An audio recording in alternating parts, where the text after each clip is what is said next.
What's going on, guys? XSR Detroit here. So today I was test fitting some luggage on my bike for an upcoming motorcycle camping trip, and I was thinking about it. I haven't done a motorcycle camping video on the channel in quite a while. It's been mostly backpacking stuff lately, so I wanted to change that. And through backpacking, I've actually learned a lot of stuff that's going to transfer over to the motorcycle. It's kind of changed my opinion on a lot of things as far as gear and stuff that I need and want. So I wanted to give you guys an updated video as far as the gear that I bring motorcycle camping. And if you're a sport bike rider or a super naked rider, you know that our options for luggage are limited and kind of small. So hopefully I can give you guys some tips to make your experience a little better, what to bring, what to leave, you know, how to pack it, and what your options are as far as a sports bike or super naked rider, because you can take these bikes across the country. It's completely doable. It's just going to come with some compromises. Let's start out with some tank bags. Tank bags are a great way to add some luggage to your bike, add some storage space where there normally wouldn't be anything. They come in a lot of different styles. Some use straps to attach to your bike.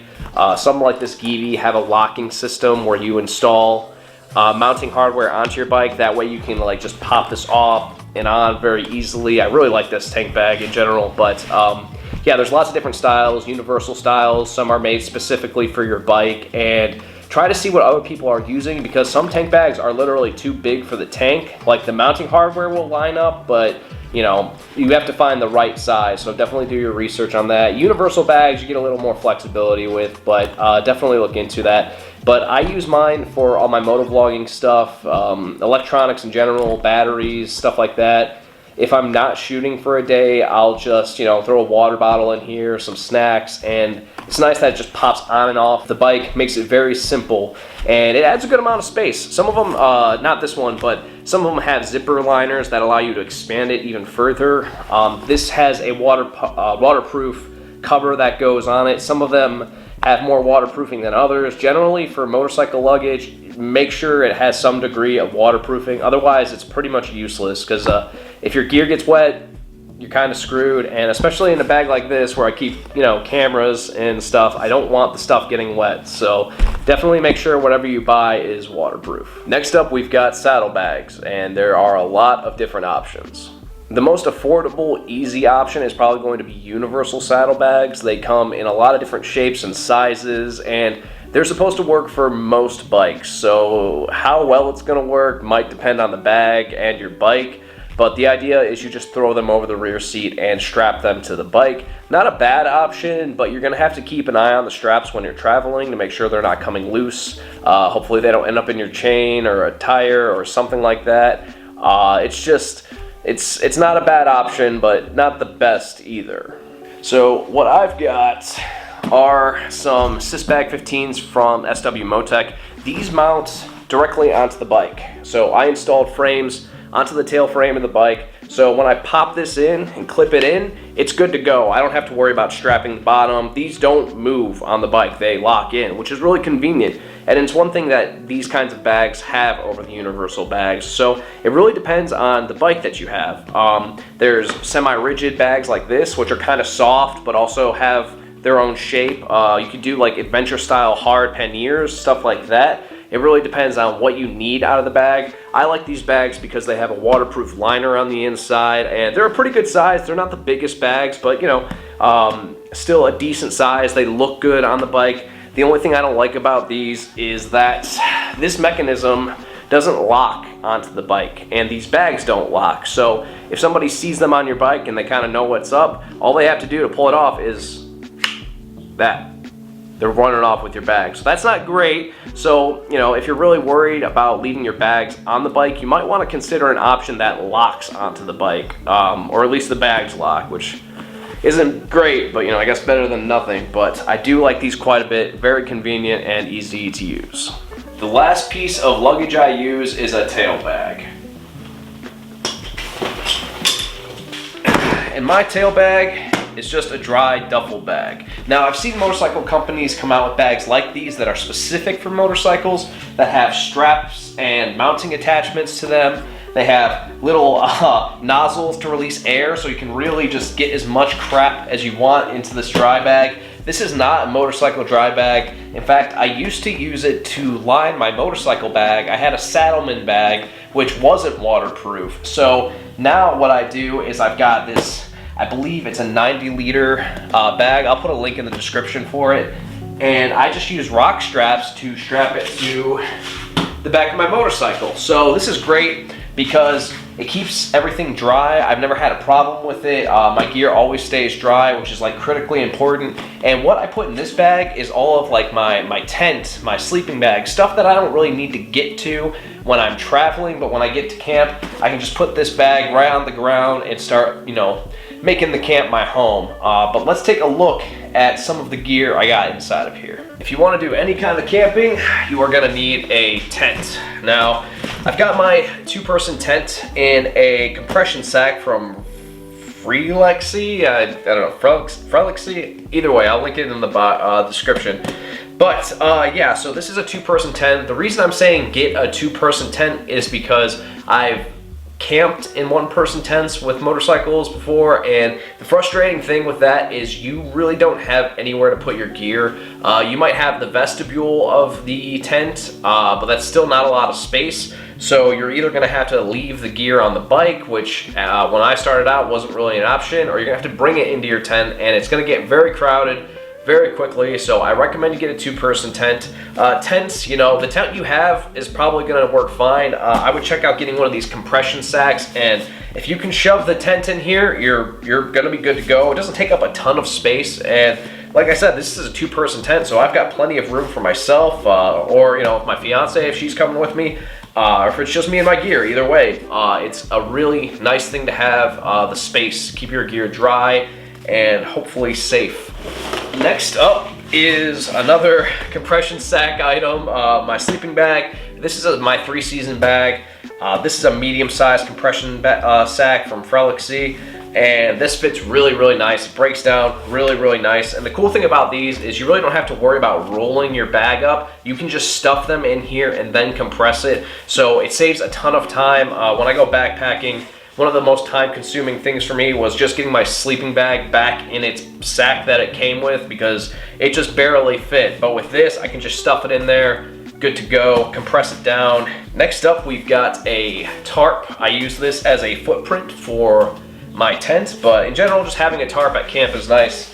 I've never used it for anything else, but maybe someday. This one, you don't necessarily need. I just like to bring it. It's a hammock and straps for the trees. The cool thing about this is a camping hammock, so I could sleep in this if I want to, but I usually don't bring my quilt with me unless I'm going to be hammock camping. Hammock camping on a motorcycle is awesome. I've done it a couple times now, and I sleep great in a hammock. I always bring it just to hang out in at camp, so I probably won't camp in it this time. I want to try out my 2-person tent setup, but it's super nice to have. You don't need this, but hammock camping is a great way to keep your pack size down, and if you like sleeping in a hammock, I think it's the coolest way to travel on a bike. Next up, we've got my sleeping pad from Xped. This is a 5R. People say you pack your fears, and for me, I'm afraid of being cold at night, so all of my gear is kind of overkill as far as temperature ratings. This is a 5R, so this is a pretty serious sleeping pad.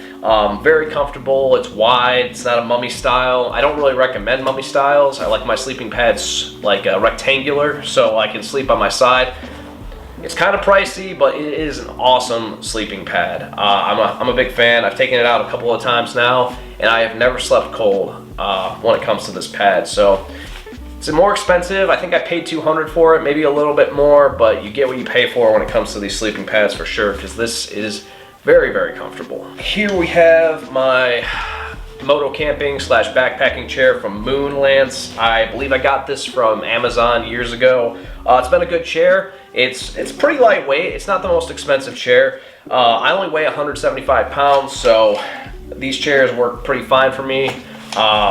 Pretty comfortable. Really nice to have this at camp. I always bring this. I even take it backpacking, so definitely recommend you get some kind of chair for camp. Otherwise, you're going to be sitting at that picnic table, and it's going to get uncomfortable very quickly. Next up is my cook kit. So I try to keep it pretty simple when it comes to eating at camp. I'm not a big camp chef in the way that some people are when they motorcycle camp. Sometimes I just want to heat up some ramen and go to bed, or soup, or backpacking meals, so I keep it pretty simple. So what I have is the Sea to Summit expandable set, which gets me a cup, a bowl, and a pot to boil my water. And this is kind of overkill, I guess, but I just like it. Like, I've used this kit for backpacking when a couple of my friends didn't have cookware, so we all shared these. You know, I've got 2 more of the cups and bowls, and it is a little overkill, but it's super nice to have. As far as my stove, I've got the MSR Pocket Rocket.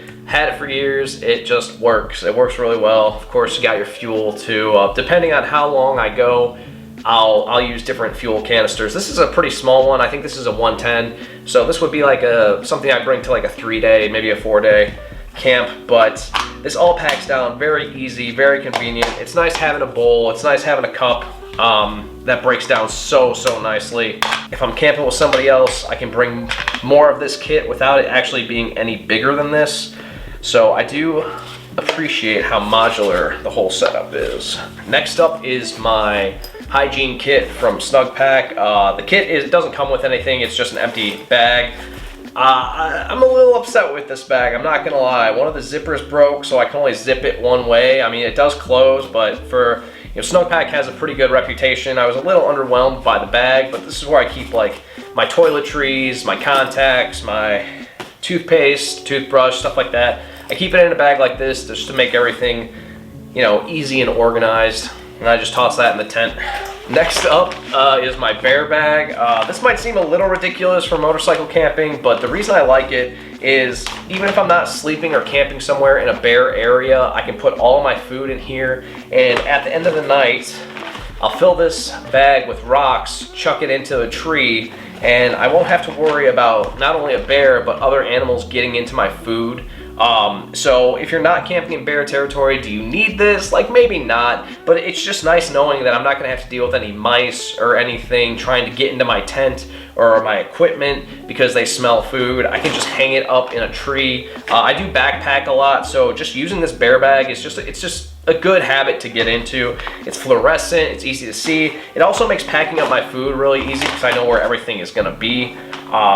Definitely a cool addition that I recently added to my kit that I recommend to you guys. One of the last things we got is a backpacking medical kit. The cool thing about motorcycle camping is I could expand this kit quite a bit, but everything that's in here is stuff that I'll actually use. They say not to pack anything if you don't know how to use it, so there's not gonna be a splint or anything crazy in here, but just basic medical kit. You know, some aspirin for those hungover mornings, stuff like that. Always good to have. I do bring a bit of paracord, nothing too crazy, just a little bit. Good to have, definitely useful. Sometimes I use it for like clotheslines and stuff, but I don't bring much, but I do bring a little bit. I also bring a Gerber strong arm knife. This is my camp knife. Very good knife. I like this knife a lot. It takes a beating. Very reliable. I just bring it camping pretty much every time. It's just a super nice knife to have, and I don't have to worry about abusing it because I can definitely take it. I like using it for like kindling and stuff like that when I'm making fires, so really helpful knife. It's on the bigger side, but you know, I think it's worth it. It's nice to have. Got my Snugpak pillow. This is a rectangular pillow. I've tried some of the more like goofy shaped backpacking pillows and I don't like them, so this is closer to more traditional rectangular pillow, and I do like it. It breaks down very small, it blows up very quickly. Pretty comfortable whether I'm in my hammock or sleeping on the ground in my tent. Like, I like it. They do have some, like, I think foam versions or something that do look kind of interesting. I might look into those in the future, but for now, this Snugpak rectangular pillow is perfect. Really comfortable. Some people may consider it blasphemous, but I do bring fire starter with me. You know, I try not to struggle too much with getting the fire going when I get there. I always get it going, but you know, it's nice to have a little help, you know, get things moving quickly. I like to use it. I know some people they're not fans of the fire starter, but hey, I'm trying to warm up and chill next to the fire. So if this can get me there faster, that's what's gonna happen. I know this setup seems pretty basic, but I try not to overdo it or overthink it when it comes to the essentials for motorcycle camping, because for the most part, I'm just staying somewhere for a night or two, so I try not to add too much stuff, but this is just a basic outline of what you're gonna need to get to camp, set up your tent, and have a decent night's sleep. One thing I haven't touched on yet is clothing. I would definitely recommend you get some kind of a rain suit. Almost every trip I've been on, I ended up dealing with rain, so it's going to happen to you, and just be prepared. Carrying nitrile gloves, like the surgeon gloves or whatever, you can get them everywhere, is really nice, because if you do end up in a situation where it's raining, you could at least slip those on and your hands won't get wet. I mean, your gloves are going to get soaked, but it will definitely help keep your hands warm, and maybe consider getting heated grips. Heated grips are kind of, I think, a must-have if you're going to be doing any kind of long distance, because the weather will flip on you. I've had days where it starts out, you know, sweltering heat, and then it turns cold, and all that sweat that you were sweating before is now freezing you on the road. So things happen, the weather does change. So I would also pack some layers. Even in the summer, I'll bring like a light hoodie or something to keep in the saddlebag just in case, and you know, at worst I could just wear it at camp if things get cold. But definitely think about the time of year you're traveling, where you're going, look at the weather there and adjust accordingly, and definitely plan on getting wet. It's gonna happen to you. There's a couple things I recommend that you bring that aren't really camping related, more so motorcycle touring related. The first being a toolkit for your motorcycle, just in case you have some kind of a breakdown, you might be able to address it in the field. The second thing I would bring is a tire repair kit, which could save you a huge hassle. Sometimes help is far away. I've been to places where the tow truck drivers don't even want to touch a motorcycle, so if you have a tire repair kit, you could save yourself a lot of hassle, so get one and definitely learn how to use it. Another thing I would bring is some kind of auxiliary fuel. If you're going somewhere that's, you know, far out, and you know, gas stations are few and far between, you might need some extra fuel. I have a 1 liter gas can that I have strapped to my saddlebag. Luckily I've never had to use it, but it's been really nice. It's a nice piece of insurance, you know, just so you won't get stranded. So I definitely recommend getting even something simple like that. It doesn't have to be complex, but there are a lot of options out there these days for auxiliary fuel. The next thing I would bring is everything you need to maintain your chain. If you have a shaft-driven bike, obviously you don't have to worry about it, but you know, cleaning your chain, lubricating your chain, especially if it's a big trip. You know, if it's a weekend trip, I don't worry about it. Like, I clean my chain before I leave, and you know, I'll clean it when I get home. It's not that serious. But if you're doing like real long haul riding, definitely bring the stuff to keep your chain in good shape. That's going to do it for this video, guys. I hope it was informative. The point I was trying to make with this video is that regardless if you're on a sports bike or a super naked, you can absolutely go motorcycle camping. You can tour on these bikes. You know, even if you're not camping, that's even better. You have even more space for stuff depending on how long you're gonna be away from home.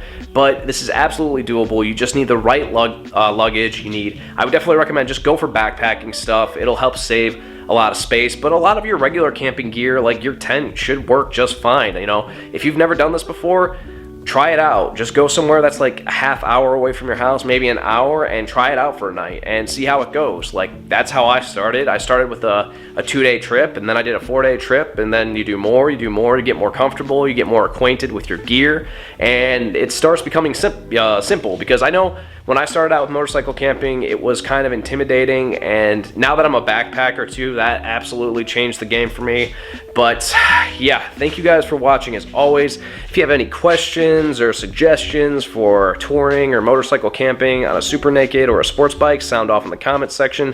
And as always, ride fast, ride naked, wear your helmet, and I'll see you in the next video. I'm gonna do some motorcycle camping.